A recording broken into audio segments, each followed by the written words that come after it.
walls that whisper war. Thunder rumbles low across a barren plain, dust swirling like ghosts beneath an iron sky. Against the horizon, colossal walls rise, ancient sentinels of sun-baked clay and rammed earth, guardians of empires long vanished.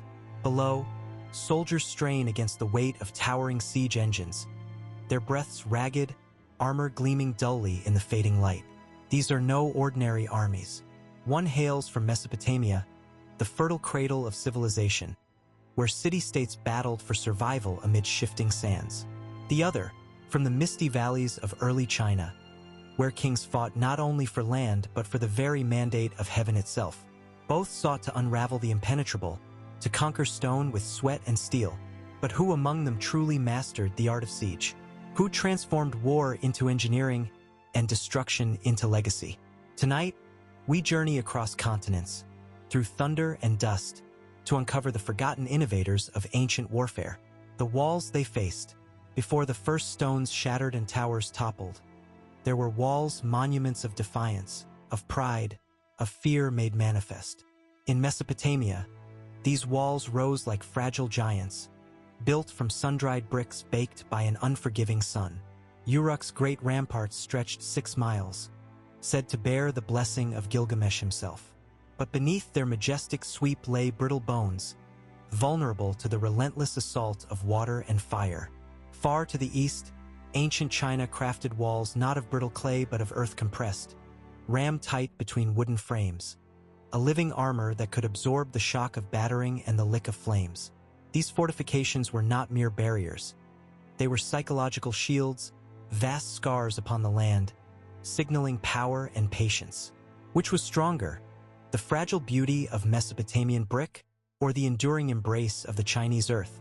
The answer lay not only in stone but in the minds of those who dared to break them. Tools of breach and burn. When walls refused to yield, men turned to machines of destruction.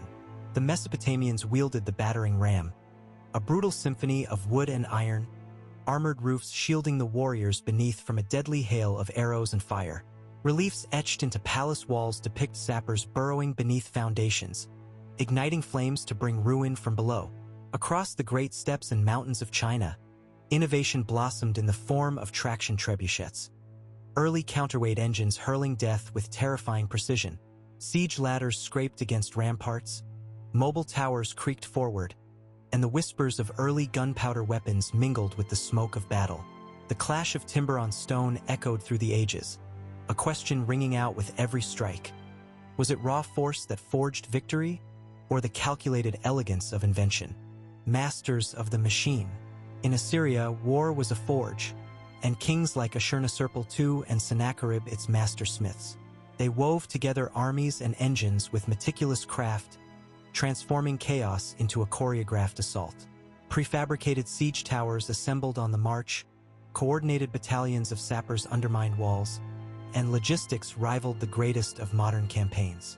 Yet, far to the east, the spirit of Sun Tzu breathed life into strategy, teaching that the greatest victory was won without battle. Chinese commanders wielded modular machines, collapsible bridges, pulley systems drawn by oxen, tools as fluid as water, as precise as a scholar's brushstroke. Was Assyria's siege a spectacle of brute force, or had China transformed it into an art of subtle science? The human cost. Sieges carved scars not just into stone, but into flesh and soul. In Mesopotamia, the horrors were laid bare. Flayed kings, cities drenched in blood, walls hung with the skins of the vanquished. Terror was a weapon, etched deeply into the minds of the living. In China, cruelty too marked the battlefield, with mass executions and parades of the defeated. Yet beneath this darkness flickered debate and conscience. Sun Tzu's wisdom whispered of mercy, of victory without ruin. Two worlds, bound by war but divided by conscience. One that reveled in the terror of conquest, the other that wrestled with the price of power. Which legacy would echo louder through the ages? Logistics and supply lines. Armies are fed not by glory, but by grain and water, by roads and riverboats. Mesopotamian legions depended on canals slicing through desert, supply depots anchored to seasonal harvests and scorching sun. Their campaigns were swift, brutal, bound by the rhythms of earth and sky. Across China's vast and rugged lands, soldiers marched on wheels and wagons, stores of grain packed into hardened bricks, signals carried on smoke and drumbeats. From the deserts of Assyria to the misty hills of the Yangtze, logistics shaped the battlefield as much as swords or stones. Who mastered the art of war's unseen march? Assyria's raw power, or China's steady innovation? Symbolism and strategy. For Mesopotamian kings, siege was divine wrath incarnate, a righteous hammer from the heavens to punish rebellion and sin.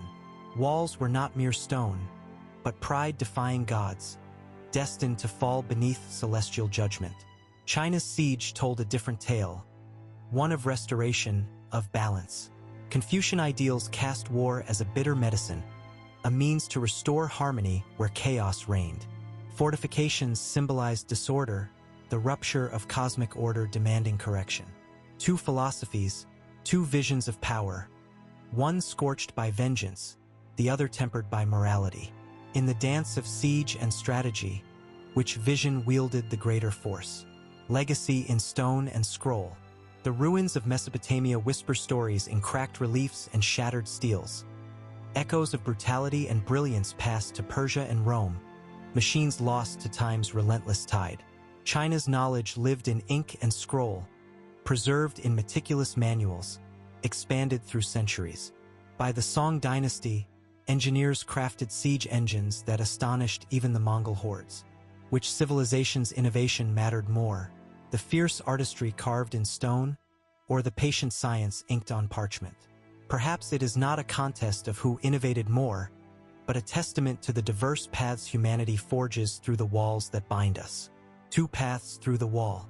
Siege warfare is more than conflict. It is a mirror held to the soul of civilizations.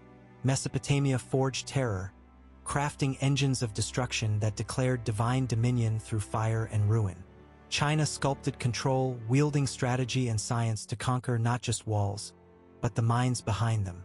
One wrote history in blood-soaked clay, the other in enduring scrolls and silent calculations.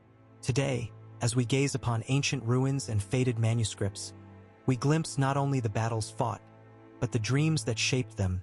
Two worlds, two paths through the wall, forever intertwined in the story of human ambition.